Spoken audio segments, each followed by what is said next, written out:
Assalamualaikum warahmatullahi wabarakatuh. Sahabat Waalaikumsalam FDE dimanapun berada, warahmatullahi hari ini kita akan membahas masalah hak asasi manusia, tentang karut-marutnya hak asasi manusia. Alhamdulillah sudah hadir bersama kita Pak Khairul Anam dari Komnas HAM, yang pasti sibuk sekali sekarang karena ada peristiwa besar yang baru terjadi beberapa hari terakhir ini.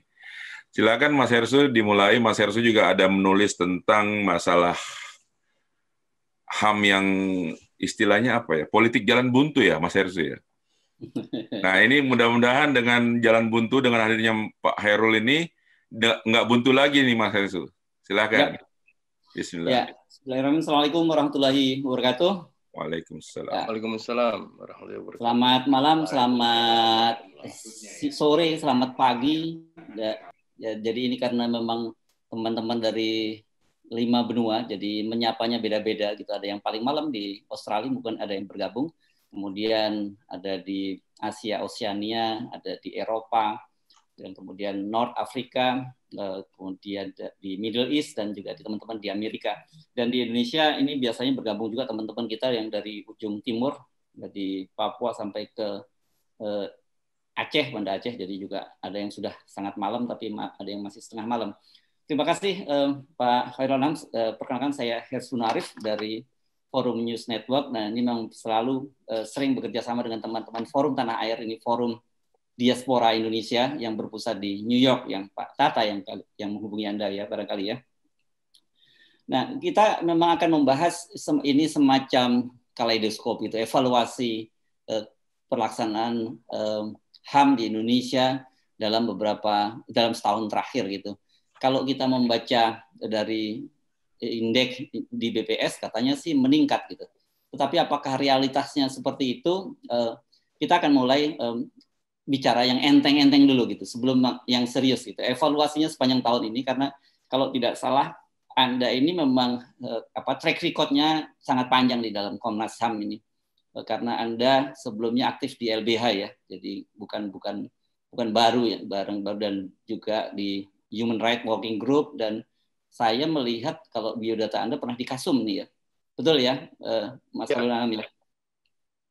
Ya, silakan Anda berikan semacam evaluasi overview sepanjang tahun ini tentang pelaksanaan HAM di Indonesia. Ya.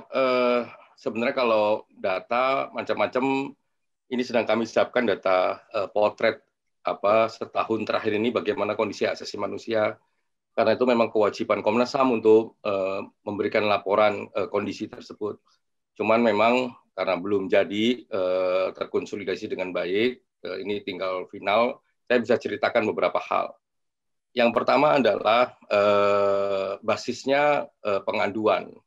Pengaduan yang diterima oleh Komnas HAM itu paling banyak beberapa layer. Layer pertama adalah access to justice, persoalan hak atas keadilan. Nah, access to justice ini banyak. Jadi orang-orang atau masyarakat yang mencari keadilan itu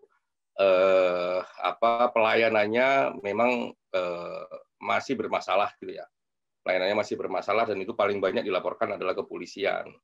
Nah, ini biasanya melaporkan tidak segera direspon, SP2P-nya tidak segera diberikan, nah gitu-gitu banyak. Walaupun kepolisian adalah lembaga yang kalau disuratin sama Komnas HAM ini paling responsif. Gitu. Di sisi yang lain kayak begitu. Ini angka yang paling besar. Angka yang paling besar yang lain adalah memang terkait soal-soal pembangunan. Di situ ada infrastruktur, ada soal tanah, ada soal kesejahteraan. Nah, itu paling besar yang juga dilaporkan atau diadukan ke masyarakat kepada Komnas HAM. Nah, karakter problem yang ada di sini adalah soal-soal tidak ada satu political will yang bagus gitu ya, baik di level pemerintahan pusat maupun pemerintahan daerah, karena penting bagi saya untuk ngomong pusat dan daerah, kadang-kadang memang nggak ada konsolidasi antara pusat dan daerah soal-soal ini, sehingga memang yang dirugikan adalah masyarakat kecil, misalnya masyarakat adat yang harus kehilangan tanahnya karena ada satu skema pembangunan tertentu misalnya, terus ada tata ruang yang juga tiba-tiba hilang. Ada yang memang gara-gara penghidupan mereka ada di laut, gara-gara ada pengurukan pasir laut, ya terumbu-terumbu karang dan lain sebagainya hancur sehingga ikannya juga dapat sedikit lah. Itu banyak dilaporkan ke Komnas HAM. Di samping juga soal-soal kekerasan. Nah, kalau soal kekerasan memang angka yang paling besar saat ini memang di Papua, yang eskalasinya memang nggak turun-turun ini di Papua soal kekerasan. Kalau di perkotaan soal kekerasan ini diwarnai memang ketika ada aksi, ketika ada penggusuran itu juga besar angkanya. Kalau di kami soal kekerasan. Nah, yang lain yang soal yang juga besar menjadi perhatian, walaupun angka yang tercatat di Komnas HAM kecil, tapi sebagai satu persoalan juga membesar adalah soal ini toleransi dan intoleransi. Jadi memang problem basis hormat menghormati, terus tindakan kadang-kadang tindakan sewenang-wenang atau merasa benar sendiri dan sebagainya, ini juga angka yang besar dalam realitasnya. Tapi kalau dalam angka ini kecil, yang muncul di permukaan. Karena apa? Karena memang dalam konteks intoleransi, toleransi, saling menghormati macam-macam ini, kami memang strateginya mencegah untuk terlalu terpublikasi di masyarakat. Karena kalau semakin terpublikasi, kadang-kadang bukan malah merekatkan kehidupan kita, tapi malah menimbulkan segregasi sosial berikutnya. Nah, ini yang memang sebagai satu realitas itu kita nggak kita ungkap di publik, tapi kita selesaikan. Kurang lebih kayak begitu. Kalau kasus-kasus besar, kasus terorisme di Sigi, terus Pendeta Yeremia di Intan Jaya, atau kasus yang sekarang di Jalan Tol misalkan di Kerawang, nah, itu fenomena yang besar-besar aja. Tapi fenomena secara umum memang banyak sekali problem hak asasi manusia. Nah, itu potretnya. Terus bagaimana sikap pemerintah terhadap potret-potret itu? Di titik-titik tertentu memang diselesaikan dengan baik, gitu. Ada proses yang berjalan, tapi di titik yang lain juga macet prosesnya. Nah, yang lupa saya tadi bilang adalah soal pelanggaran berat HAM masa lalu. Itu macet betul. Setahun terakhir ini macet betul.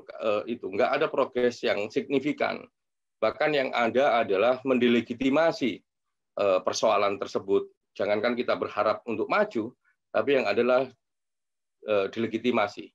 Baru terakhir inilah Pak Presiden mengatakan bahwa ini harus ditindaklanjuti oleh Jaksa Agung. Itu sebagai satu realitas kondisi asasi manusia terjadi, prosesnya sangat tidak baik gitu. Ada yang prosesnya lumayan walaupun hasilnya tidak signifikan ada. Kalau program-program pembangunan, infrastruktur macam-macam, negosiasi bertemu masyarakat dengan pemerintah dan lain sebagainya ada, tapi hasilnya belum memuaskan. Ada juga prosesnya baik, hasilnya juga baik, itu juga ada. Jadi itu dinamikanya. Nah, yang baru adalah tren sebenarnya, walaupun ini bukan baru banget gitu ya, karena beberapa tahun terakhir, minimal 3 tahun terakhir juga adalah kejahatan digital. Nah, kejahatan digital ini mulai dari doxing, terus hacking dan lain sebagainya itu juga terjadi. Nah, itu yang menurut kami masalah yang timbul di Indonesia, kondisinya seperti itu. Terus bagaimana proses penyelesaiannya? Ada kasus-kasus yang diselesaikan cukup baik, tapi ada kasus-kasus yang sampai sekarang juga tidak terselesaikan dengan baik. Mungkin itu pengantarnya. Ya, makasih Mas Khairul Anam. Ini karena sebagian ini adalah sahabat-sahabat kita yang ada di luar negeri dan sebagian lain juga sudah cukup lama gitu meninggalkan tanah air. Mungkin Anda bisa berikan gambaran sebenarnya posisi Komnas HAM itu sebagai lembaga itu apa sih sebenarnya tugas pokok dan fungsinya gitu? Apakah hanya sekedar melakukan penyelidikan dan sebagainya, kemudian kan apakah juga punya peran eksekusi? Peran apa? Mengeksekusi. mengeksekusi kasus-kasus itu, atau hanya sekedar rekomendasi saja? Jadi Komnas HAM ini sebagai satu lembaga, dia lembaga independen pertama di Indonesia, gitu ya, lembaga negara yang independen.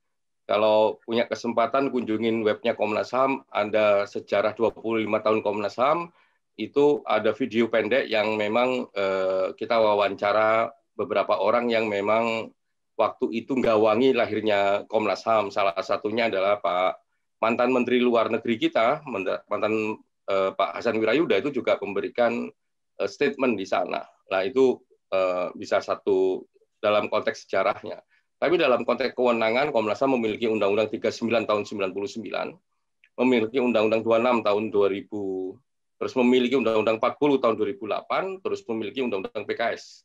Nah, Undang-Undang nomor 5. Nah, 4 undang-undang ini menjadi pegangan Komnas HAM. Tapi yang paling utama adalah yang biasa dan secara umum digunakan adalah Undang-Undang 39 dan Undang-Undang 26. Undang-Undang 39 itu undang-undang yang memberikan kewenangan kepada Komnas HAM untuk melakukan penyelidikan kasus-kasus pelanggaran HAM. Ujungnya adalah memang merekomendasikan kepada semua aparat hukum untuk menindaklanjutin kalau itu ada temuan hukum. Apakah di sini juga bisa melakukan penyelidikan? Bisa. Seperti yang sekarang kami lakukan di kasus Kerawang maupun kasus Pendeta Yeremia. Nah, itu yang pertama. Terus kalau itu berhubungan dengan kebijakan, Komnas HAM juga bisa melakukan rekomendasi untuk memandang kebijakan ini ramah terhadap hak asasi manusia ataukah tidak, melanggar hak asasi manusia ataukah tidak, itu bisa. Undang-Undang 39. Kalau Undang-Undang 26 itu clear, itu soal proses pro justisia untuk pelanggaran HAM yang berat. Gitu. Jadi ini keluarannya tidak merekomendasi, ini keluarannya adalah hasil penyelidikan yang harus ditindaklanjuti oleh penyidik Jaksa Agung. Jadi Komnas HAM, Jaksa Agung, dan pengadilan, runtutannya begitu. Itu kewenangannya Komnas HAM. Ya, sejauh ini kasus-kasus apa, kasus-kasus besar yang sudah direkomendasikan oleh Komnas HAM, hasil penyidikan Komnas HAM, kemudian ditindaklanjuti oleh pemerintah dalam Kejaksaan Agung, dan kasus-kasus besar apa yang tidak ditindaklanjuti? Ditindaklanjuti itu pengertiannya rekomendasi atau apa ya? Ya, hasil penyelidikan dari Komnas HAM dan sebagainya kan kemudian itu harus ditindaklanjuti oleh katakanlah katakan tadi Kejaksaan Agung. Itu apakah kemudian ada yang mandek di tengah jalan? Karena tadi kan Anda menyinggung soal pelanggaran HAM di masa lalu. Saya mendengar juga kemarin Presiden pada pidato ketika hari HAM juga menyatakan komitmen seperti itu. Tapi saya sih mendengar komitmen itu kan memang selalu berulang disampaikan oleh Presiden. Tapi realitasnya juga banyak yang kemudian tidak ada lanjutnya. Kalau dalam konteks Undang-Undang 26 tahun 2000 soal pelanggaran HAM yang berat yang disinggung oleh Presiden kemarin, kami tidak menyebutnya ditindaklanjutin ataukah tidak. Dan Presiden memang nggak boleh ngomong ditindaklanjutin ataukah tidak, karena itu proses hukum. Karena itu clear, itu proses hukum, proses dari penyelidik ke penyidik, terus ke pengadilan. Nah, memang mandek di situ. Nah, dalam konteks mandeknya, ini memang tidak ada political will yang harus dijalankan untuk menyelesaikan pelanggaran HAM yang berat. Dan itu statusnya adalah bukan rekomendasi, tapi itu statusnya adalah proses hukum pro justisia. Nah, kalau ditanya kasus apa saja yang ditindaklanjuti dan kasus besar apa yang ditindaklanjuti dan tidak, pro justisia itu selalu kasus besar. Tapi sebenarnya terminologi ini salah ya, karena bagi kami mau besar mau kecil statusnya sama. Karena nanti kalau kasusnya kecil yang mati 1 orang diperlakukan berbeda dengan yang mati 1000 orang, itu juga salah dalam konteks hak asasi manusia. Jadi ini soal status hukum, jadi pelanggaran HAM yang berat memiliki kategori, memiliki unsur, memiliki prasyarat. Nah, ketika prasyarat itu terpenuhi, ya akan kita naikkan sebagai pelanggaran HAM yang berat. Nah, pelanggaran HAM yang berat ini pro justisia, sifatnya bukan rekomendatif, sifatnya adalah mengikat demi hukum gitu. Nah, kasus-kasus yang ada sekarang, hampir semua kasus yang sudah ditangani oleh Komnas HAM itu semuanya tidak ada penegakan hukum berikutnya di level penyidikan, apalagi di level pengadilan. Wah, tidak ada tindak lanjutnya. Iya. Wah. Artinya sepanjang saya ada sebagai komisioner nggak ada. Nah, terus apa yang bisa dilakukan Komnas HAM dalam situasi semacam itu? Pertanyaan saya juga, apa yang bisa dibantu oleh masyarakat? Oke, ini nanti kalau orang Jawa bilang bulat ini, Mas Khairul Anam nanti. Oke, nggak apa-apa nanti. Ini persoalannya gampang kok. Ini penegakan hukum. Sama misalnya kalau kasus di masyarakat, misalnya ada nyuri ayam, pencurinya ketahuan, misalnya terus nggak ada proses hukum berikutnya, masyarakat ngapain? Ini persis kayak di kasus pelanggaran HAM yang berat. Kasus pelanggaran HAM yang berat ya, harus clear ini kita ngomongnya, harus dalam kerangka itu 12 kasus itu nggak ada yang jalan. Memang benar-benar nggak ada yang jalan. Bisa spesifik Anda sebutkan itu? Salah satu contohnya yang mungkin kan karena bisa saya terminologi berat atau ringan itu kan bisa berbeda kita. Tapi kalau menurut Komnas HAM nggak boleh berbeda karena rujukannya undang-undang. Kalau opini ya nggak mau saya diskusi. Rujukannya undang-undang aja. Ya, undang-undangnya bisa dibaca oleh semua oleh kita semua kok. Jadi nggak boleh ngomong penegakan hukum dicampur dengan opini. Clear itu. Kalau sekali penegakan hukum dicampur dengan opini, ruwet kita ini sebagai negara hukum. Ketat. Nah, 12 kasus itu bisa saya sebutkan dan di webnya Komnas juga ada. Mulai dari kasus 65, mulai dari kasus Petrus, kasus Talang Sari, terakhir juga kasus Paniai, macet semua. Oke. Nah, sekarang kalau kita menyebut kasus yang aktual terbaru, kasus soal di Papua, Pendeta Yeremia, kemudian Sigi, dan juga kemudian yang di kilometer 50 atau 51 itu masuk kualifikasi apa itu? Apa itu berat juga atau apa kualifikasinya? Belum ada kalau yang kilometer 50 ya belum ada kualifikasinya lah. Wong prosesnya aja masih jalan di kami. Kalau kami terus ngomong kualifikasi, kami ya salah. Gitu. Dan nggak boleh fair trial itu nggak boleh kita intervensi oleh siapapun dan untuk kepentingan apapun. Biarkan proses berjalan merunut fakta-fakta yang ada. Itu satu. Kalau Pendeta Yeremia, karena prosesnya sudah jalan, kebetulan saya ketua timnya, itu kami memang menyebutnya itu pelanggaran biasa, artinya itu pidana biasa, ya kan? Yang itu harus kita tindak lanjutin dengan pengadilan umum. Itu rekomendasi kami. Walaupun ini tarik menarik, apakah ini pengadilan militer atau enggak, kami menolak pengadilan militer. Kalau kasus Sigi clear, kasus Sigi juga ini aksi dari MIT, tindakan terorisme ya di pengadilan umum. Gitu. Nah, kalau kasus kilometer 50 tahapannya sampai di mana sekarang, Mas Herwono? Masih dalam proses penyelidikan kami dan kami mendapatkan banyak hal informasinya. Ya, di media Anda dikutip menyatakan bahwa sudah mendapatkan titik terang dalam kasus ini. Apa yang dimaksud dengan titik terang itu? Nggak boleh kami sebutkan. Oke. Karena itu kalau sekali kami sebutkan, itu pertama yang paling mendapatkan efek adalah konstruksi bukti-bukti dan konstruksi peristiwanya bisa berubah. Yang kedua, kalau ada saksi-saksi yang memang memberikan keterangan kepada kami, itu punya resiko ancaman terhadap saksi-saksinya. Jadi memang nggak bisa kami sebutkan, tapi semakin lama semakin terang peristiwanya. Apalagi kasus yang sekarang terjadi kilometer 50 itu kan opininya terlalu besar, faktanya kecil yang di publik ya. Nah, itu padahal dunia nyatanya itu spesifik kasusnya dan nggak terlalu susah untuk diungkap.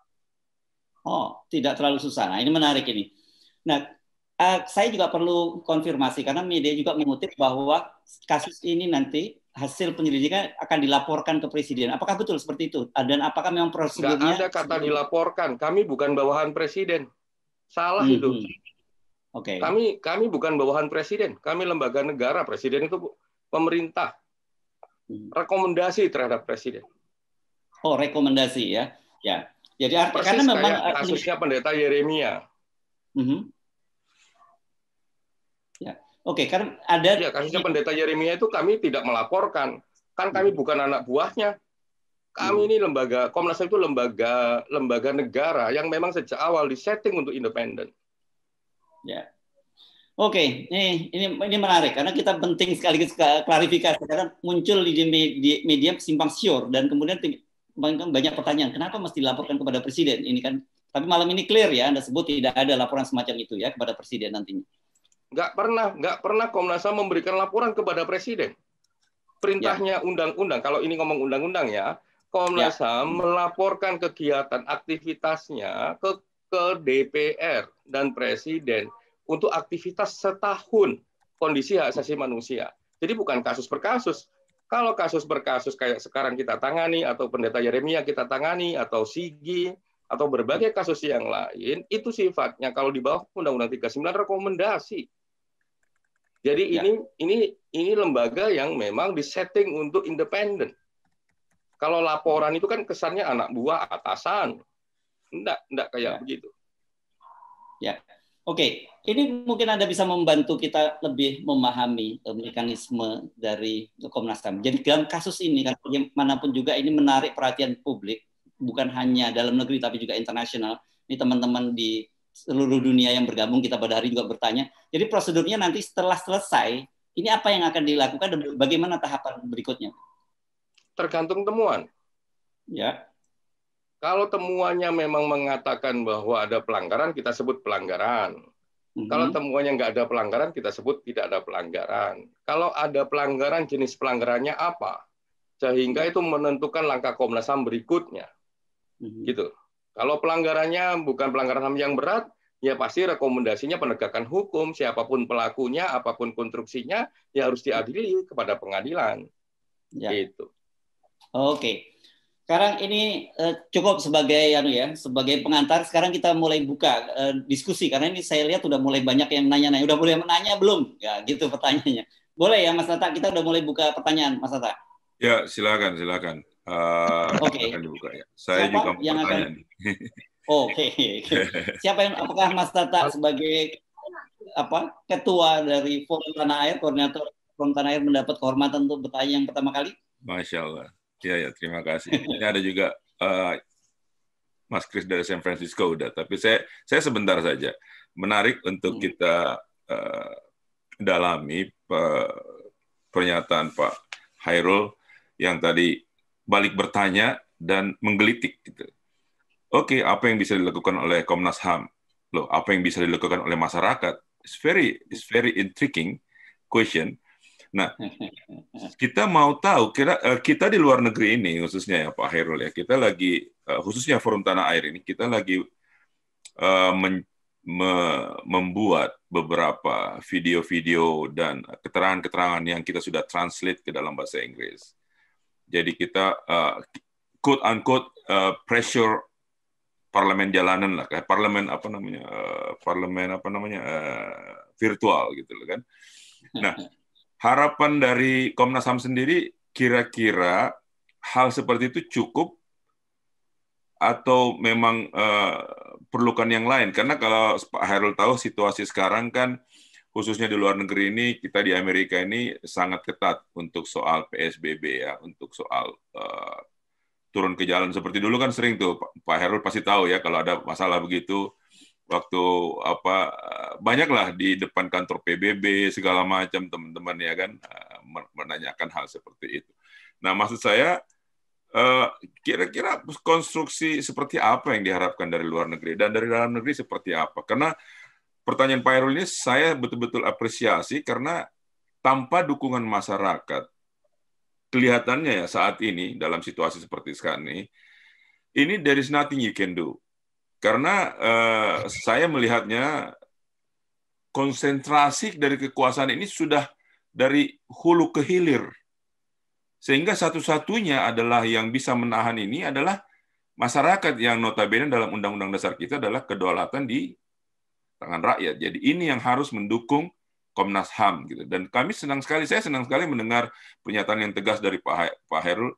Komnas HAM tidak melapor kepada presiden. Ya kenapa mesti melapor, orang setara kok gitu kan. Jadi memang pancingannya Mas Heru ini kena tadi. Kita rekomendasi, tapi ya, nanya saya.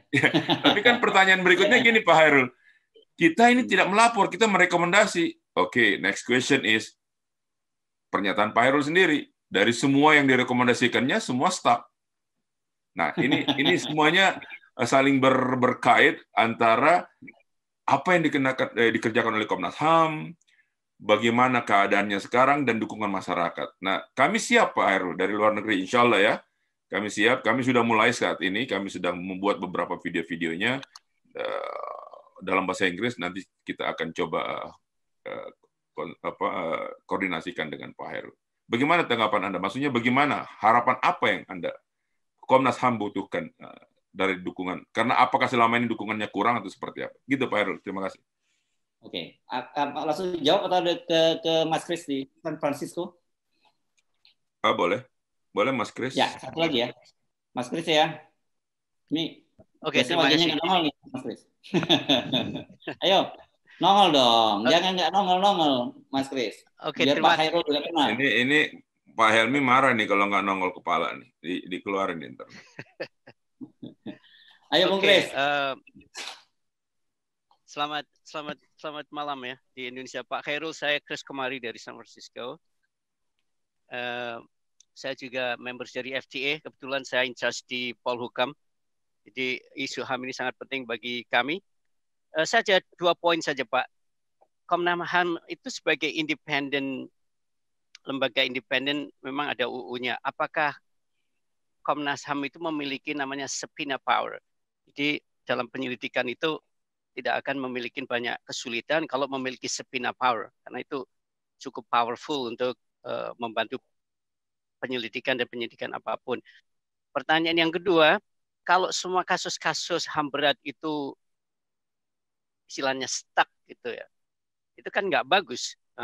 Karena Komnas HAM itu memiliki basis undang-undang, apakah tidak bisa diteruskan? Misalkan memang pro justisia sudah diteruskan ke lembaga yang bersangkutan, mungkin ke pengadilan ya. Tapi kalau nggak ada follow up, apakah Komnas HAM bisa mengambil sikap sendiri untuk meneruskan istilahnya ya melakukan ke pengadilan sendiri, mengajukan penggugatan ke pengadilan sendiri sebagai independen Komnas HAM. Ya, begitu aja pertanyaan saya. Terima kasih. Oke. Saya kira dua dulu ya, Mas Hairul ditanya Mas Tata tadi di New York dan Bung Kris Komari di San Francisco. Silakan. Ya, yang pertama begini, pertanyaan pertama, apa sebenarnya yang diharapkan oleh masyarakat, oleh Komnas HAM terhadap masyarakat, atau apa yang dibutuhkan untuk menciptakan satu kondisi yang sangat baik hak asasi manusia, gitu ya. Lah, kalau dalam konteks penegakan hak asasi manusia itu penting banget dukungan masyarakat, khususnya soal bagaimana memastikan bahwa rekomendasi, sekali lagi ini kalau saya ngomong rekomendasi Undang-Undang 39 ya, bukan Undang-Undang 26, jadi jangan campur-campur, soalnya ini agak berbeda. Kalau kita ngomong Undang-Undang 39, itu artinya kita ngomong rekomendasi. Lah rekomendasi ini memang ya kan dibutuhkan satu kerjasama semua pihak. Karena memang ada yang sifatnya rekomendasi faktual, cepat gitu ya. Ada yang memang nggak bisa rekomendasi dilaksanakan seketika. Karena apa? Misalnya kalau merubah satu kebijakan, misalnya ada orang yang nggak bisa akses kesehatan, harus dilindungi akses kesehatannya. Itu kan nggak bisa besok lusa langsung ada kebijakan itu. Nah, ketika ngomong seperti itu, makanya semua pihak harus kerjasama bagaimana membayangkan soal akses kesehatan itu sampai possible bagi semuanya, termasuk punya jalan khusus untuk bagi mereka yang benar-benar membutuhkan. Nah, konsep-konsep kayak begitu butuh dukungan dari masyarakat untuk mewujudkannya kebijakan. Nah, itu di level itu. Makanya dukungan masyarakat ini tidak hanya ketika ada kasus-kasus besar, bahkan kalau kasus-kasus besar itu kan belum tentu harian terjadi. Tapi kasus setiap hari yang terjadi di tanah air, yang terjadi di masyarakat dengan berbagai persoalannya, itu penting. Misalnya, yang kedua, akses to justice. Misalnya, ketika masyarakat yang merasa keadilannya terganggu melaporkan ke polisi, polisinya tidak bergerak cepat, SP2HP-nya, surat pemberitahuan bagaimana perkembangan penyidikannya nggak jalan misalnya, nah itu masyarakat juga bisa mengingatkan bersama-sama kepada polisi. Itu juga memungkinkan. Atau dalam konteks yang lain, kasus-kasus yang kan kami nanganin kasus, kadang-kadang kita berdiriin kasusnya sendiri-sendiri, atau yang dengan karakter yang sama kita tangani secara bersama-sama karena kita akan menyentuh akar persoalannya. Misalnya soal kebijakan pembangunan, misalkan entah itu infrastruktur, entah itu pembangunan sumber energi, atau entah pembangunan yang memang bersentuhan dengan kelompok-kelompok marginal, kelompok masyarakat adat, dan sebagainya. Itu kan rekomendasinya tidak hanya kasuistis, tapi rekomendasinya adalah merubah arah pembangunannya. Nah, ketika merubah arah pembangunannya, di titik itulah masyarakat sangat-sangat dibutuhkan. Nah, kalau masyarakatnya tergerak hanya karena kasus-kasus besar, menurut saya itu penting. Saya nggak ngomong itu nggak penting, itu penting, tapi kurang strategis. Yang strategis itu sebenarnya kasus-kasus yang saben hari dilaporkan kepada Komnas HAM, yang itu karakter kasusnya itu kalau kita bisa beresin itu pelan-pelan gitu ya, itu akan merubah tanah air kita menjadi tanah air yang sejahtera, adil, dan beradab. Sejahtera karena tata kelola negaranya semakin lama semakin baik, ya kan, adil karena memang tata kelola keadilannya semakin lama semakin profesional, akuntabel, dan beradab. Penyelenggara negara juga termasuk Komnas HAM sebagai penyelenggara negara ya semakin baik. Kalau itu keterlibatan masyarakatnya kan sangat bagus. Nah, itu yang kita butuhkan. Makanya, nah, kalau terus dalam konteks kasus-kasus besar, kayak Pendeta Yeremia, kayak Sigi, kayak sekarang yang terjadi, kontrol. Gitu, kontrol, tanya. Itu menurut saya udah sumbangsi sangat besar. Termasuk forum ini yang menanyakan kepada saya bagaimana perkembangan itu, menurut saya sumbangsi sangat besar menanyakan itu, memberikan perhatian terhadap itu. Karena dengan mekanisme kayak begitu, minimal kami dijaga agar tetap kerja profesional, apapun terpaan anginnya. Yang paling penting adalah jangan membelok-belokkan kami, jangan menuduh-nuduh kami misalnya. Oh, ini Komnas HAM oleh kelompok A disebut anteknya A, oleh kelompok B disebut anteknya B, atau sebaliknya. Itu malah membuat riuh rendah yang kami akan kehilangan banyak waktu untuk membuat jernih dan terangnya peristiwa. Makanya siapapun yang mancing-mancing saya soal temuannya apa, ininya apa, nggak akan saya kasih. Karena itu akan merugikan kita semua. Khususnya merugikan korban, saksi, yang dengan sukarela sudah memberikan keterangan pada Komnas HAM. Itu. Kalau yang Pak Kris tadi soal, dan ini juga ditulis dalam chat, ya, apakah Komnas HAM punya kewenangan supuna? Punya. Komnas HAM punya kewenangan supuna. Di Undang-Undang 39 juga punya kewenangan supuna kami. Kalau misalnya kami manggil saksi, manggil entah itu dari polisi, kalau dalam konteks kasus yang sekarang ya, entah dari FPI atau dari masyarakat, ketika kami yakini tidak memiliki informasi, memiliki keterangan yang penting untuk menjernihkan persoalan ini, dipanggil, tidak mau datang, ya kami panggil paksa. Ada itu. Jadi bahkan surat menyurat kami juga berbeda, bukan undangan, panggilan. Makanya kalau teman-teman memperhatikan misalnya di media misalnya selalu memanggil, meminta keterangan, memanggil. Kalau masih ada media menulis mengundang, itu salah. Karena statusnya adalah memanggil. Kalau mengundang itu diskusi, bukan penegakan hukum. Makanya title-nya itu memang memanggil untuk meminta keterangan, memanggil untuk meminta informasi, memanggil untuk ABCD. Jadi standing-nya jelas. Dan untuk siapapun. Oke. Ya. Kalau Mas ada pertanyaan berikutnya, tapi tadi bukan memancing-mancing ya, Mas Khairul Anam. Ini pengen tahu betul, itu beda antara memancing itu. Ini tidak apa-apa. Makanya saya bilangnya itu bagian yang memang harus dilakukan oleh masyarakat, mengkontrol apakah Komnas HAM ini bekerja secara baik ataukah tidak. Sekali Komnas HAM atau lembaga lain yang dinyatakan independen harusnya bekerjanya tidak profesional, tidak akuntabel, bahkan tidak independen, ya kokot ini negara ini, gitu loh. Ya. Jadi Pak Khairul, untuk kasus yang stuck gimana, Pak? yang kasus-kasus besar yang stuck nggak kasus-kasus follow up gimana? yang tadi saya bilang yang nggak jalan-jalan itu kasus di bawah Undang-Undang 26 tahun 2000. Nah, celakanya kasus-kasus di skema penegakan hukum seketat Undang-Undang 26 tahun 2000 itu ketat sekali, nggak boleh ada intervensi, ya kan, apapun ya oleh siapapun terhadap proses itu. Lah celakanya ya kan di Undang-Undang 26 tahun 2000 itu karena dulu dibikinnya dengan tarik-menarik yang sangat kuat, ada beberapa pasal yang menurut kami memang harus diperbaikin pasalnya. Kalau enggak, ya kayak akan begini terus, setak, dan siapapun nggak bisa masuk, termasuk juga masyarakat. Kalau masyarakat misalnya nyodok-nyodok ke Komnas HAM, membaca dokumennya Komnas HAM yang soal pelanggaran HAM yang berat ya, yang di bawah Undang-Undang 26 tahun 2000, malah masyarakatnya kena dokumen negara karena itu sifatnya sangat-sangat rahasia, nggak bisa dipublikasi. Itu kalau di bawah Undang-Undang 39 masih memungkinkan.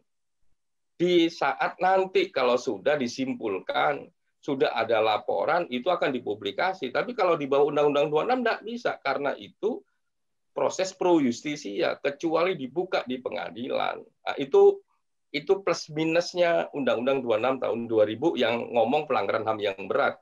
Jadi kalau ada, ini harusnya pelanggaran HAM yang berat, ya udah, suruh sabar aja kalau dimainin di level prosedur. Lama. Ada kasus kan rezim pelanggaran yang berat itu kan rezim umumnya adalah rezim pidana umum. Yang prinsipnya adalah prinsip cepat murah kan begitu prinsip utamanya dalam pidana. Tapi karena ini masuk dalam ruang prosedur kayak begitu, ya udah walaupun itu terlanggar, prinsip cepat itu terlanggar, ya nggak bisa berbuat apa-apa. Itu buah si malakamanya. Jadi kalau ada orang, ini harusnya pelanggaran HAM yang berat, coba tanya kepada korbannya, mau nggak pelanggaran yang berat, yang belum tentu prosesnya bisa tahun depan atau 2 tahun lagi. Tapi kalau ini skemanya adalah skema pelanggaran yang biasa, yang nanti direkomendasikan penegakan hukum, itu cepat. Dan itu pengalaman-pengalaman kami. Ya. Oke, nah tadi Anda menyebutkan bahwa kalau perlu melakukan pemanggilan paksa. Kemarin kan dalam kasus misalnya pemanggilan Kapolda Metro Jaya, kan sempat beredar beliau tidak akan hadir, tapi akhirnya toh hadir. Tapi katakanlah dalam kasus semacam itu, ketika berhadapan dengan para pejabat pemerintah, apalagi kekuasaan yang memegang senjata seperti TNI dan Polri, bagaimana cara memanggil paksanya?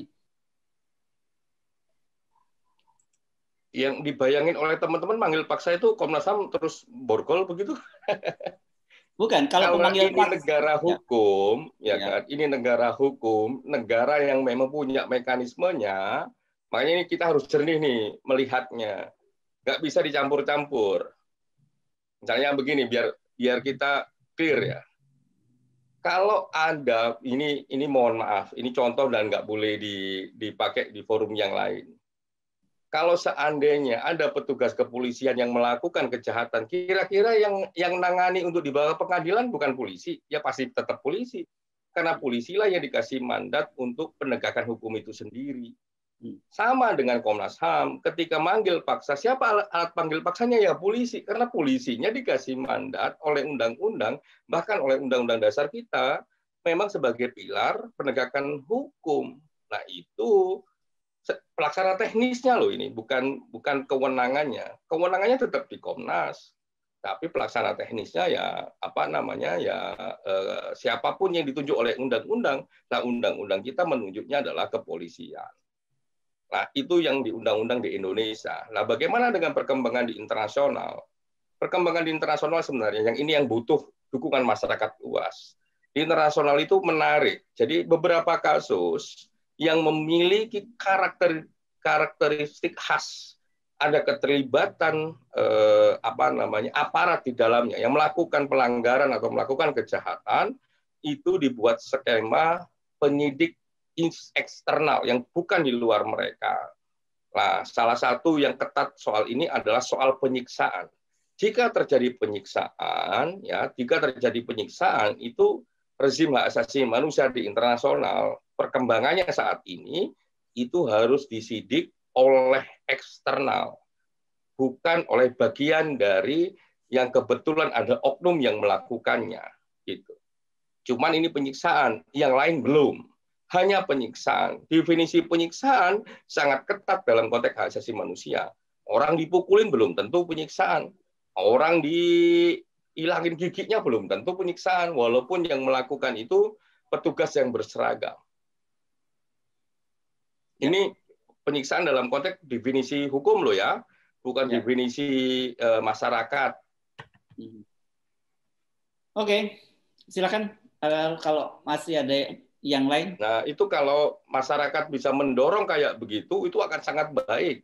Gitu. Itu akan sangat baik. Lah, bagaimana kita kok belum pernah punya kebijakan kayak begitu? Iya, dalam banyak konteks, tata kelola negara kita belum meletakkan hal-hal seperti itu menjadi hal yang utama dalam penyelenggaraan penegakan hukum di Indonesia.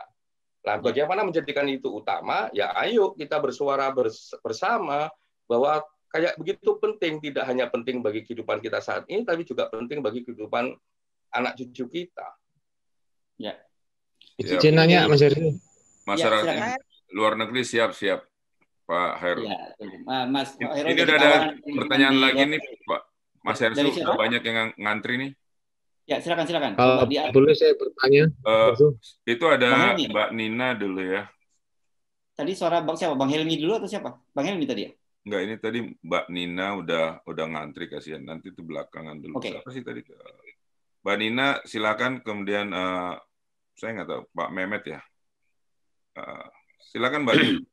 Pak Mehmet, Mbak Nina sama Pak Nizar. Oh, Mas Agus ini ya. Mbak Nina di mana? Saya juga mau nanya, tapi silakan yang lain dulu deh. Ya, makasih. Mas, apa kabar Mas Herul? Masih ingat saya dulu sering wawancara ya di LBHI. Saya mewakili emak-emak lah ya bahasanya. Dalam kasus ini kan sangat sensitif, apalagi dengan kondisi negara juga sangat sensitif saat ini. Sebenarnya saya mau bertanya, tapi saya juga cuma mau memberi kekuatan kepada Mas. Saya tahu Mas insya Allah istiqomah.